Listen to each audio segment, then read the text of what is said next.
خاوتي الناس اللي حابه تحرق على تركيا ودايخه كيفاش راح دير ولا ما تعرفش ولا راهي تسقسي وما لقاتش الحل كيفاش.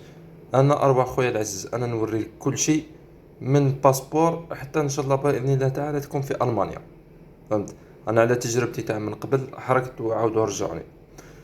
شوفوا خاوتي نبداو بالخطوه الاولى هي انك ما عندكش باسبور وتبدا دير باسبور كيما الباسبور تاعي جديد عاودته جديد.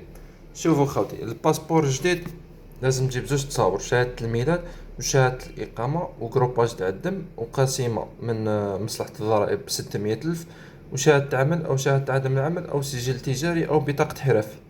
هذا في حالة باسبور جديد. في حالة تجديد كيما درت أنا شوف زوج تصاور بطاقة تعريف زائد النسخة شهادة الإقامة والباسبور تاعك القديم وقاسمة ب600 ألف وشهادة عمل أو شهادة عدم عمل أو سجل تجاري وتدفعوا 15 يوم حتى ل 20 يوم يخرجك الباسبور تاعك كيما هكا الباسبور تاعك جديد.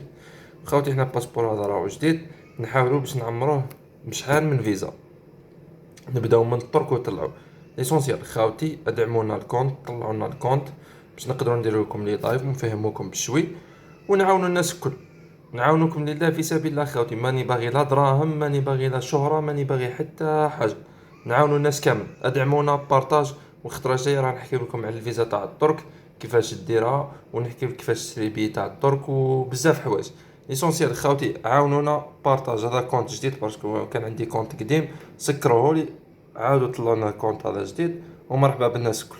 واللي يحتاج اي حاجة يبعث لي في الانستغرام ونفهموا في كلش.